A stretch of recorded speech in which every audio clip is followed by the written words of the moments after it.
1954 में रिलीज हुई नौकरी फिल्म विमल राय जी द्वारा निर्देशित एक बेहद संवेदनशील और यथार्थवादी फिल्म है। यह फिल्म आज भी उतनी ही प्रासंगिक है जितनी तब थी, क्योंकि यह एक मध्यम वर्गीय युवक के संघर्ष, बेरोजगारी और समाज की कड़वी सच्चाई को दर्शाती है। आइए सुनते हैं मूवी का रिव्यू, जिसके मुख्य कलाकार हैं किशोर कुमार जी। फिल्म की कहानी रतन यानी किशोर कुमार जी के इर्द गिर्द घूमती है, जो एक ईमानदार, शिक्षित और ऊर्जावान युवक है। वह अपनी मां और बीमार छोटी बहन के साथ एक साधारण से घर में रहता है। रतन का केवल एक ही सपना है, एक अच्छी नौकरी पाना, ताकि वह अपने परिवार की गरीबी दूर कर सके और अपनी बहन की शादी अच्छे घर में कर सके। रतन नौकरी की तलाश में शहर आता है और एक सस्ते लॉज में ठहरता है। वहाँ उसकी मुलाकात विभिन्न प्रकार के लोगों से होती है, जो खुद भी जीवन के संघर्षों से जूझ रहे हैं।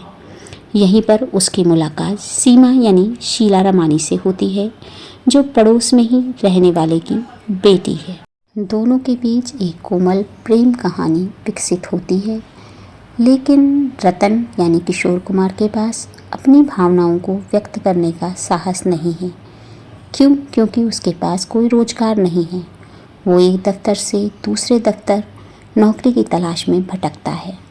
बहुत कोशिश करता है, अर्जियां लिखता है, इंटरव्यू देता है यानी साक्षात्कार देता है और हर संभव कोशिश करता है कि उसे नौकरी मिल जाए, लेकिन हर जगह से उसे निराशा ही हाथ लगती है।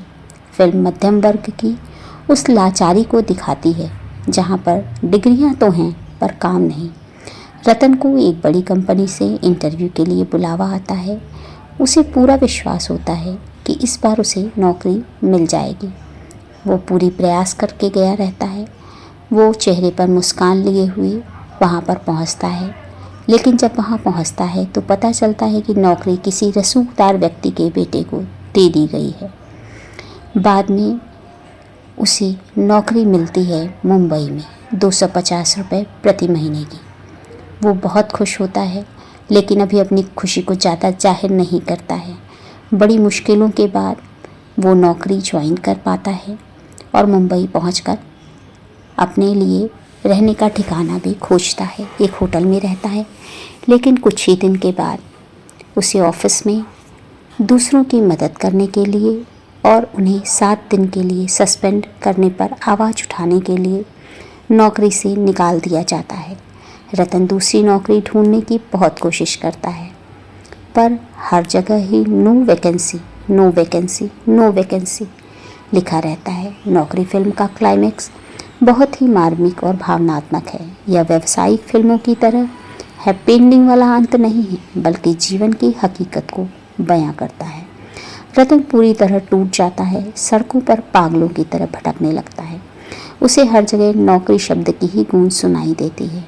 हताशा के चरम में रतन को लगता है कि वह अपने परिवार के लिए कुछ भी नहीं कर पा रहा है, एक छोटी सी नौकरी नहीं ढूंढ पा रहा है। एक दृश्य में वह इतना मजबूर महसूस करता है कि उसे लगता है कि शायद उसके न रहने से ही सब ठीक हो जाएगा।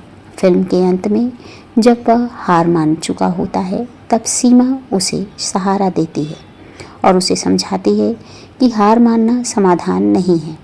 फिल्म एक प्रतीकात्मक अंत के साथ समाप्त होती है। रतन फिर से कतार में खड़ा होता है, लेकिन इस बार उसकी आंखों में हार नहीं, बल्कि जीवित रहने और संघर्ष करने की एक नई जिद होती है। विमल राय जी ने इस अंत के जरिए यह संदेश दिया कि बेरोजगारी केवल एक आर्थिक समस्या नहीं, बल्कि एक मानवीय त्रासदी है, जिससे लड़ने के लिए अपनों का साथ और अटूट साहस चाहिए। किशोर कुमार जी का अभिनय आमतौर पर वह अपनी कॉमेडी के लिए जाने जाते हैं, लेकिन उन्होंने इस फिल्म में एक गंभीर और लाचार युवक की भूमिका निभाकर सबको हैरान कर दिया था। संगीत फिल्म में है सलील चौधरी जी का संगीत लाजवाब है।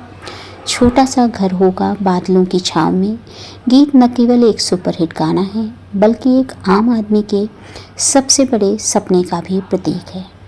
फिल्म में कोई चमक धमक नहीं है।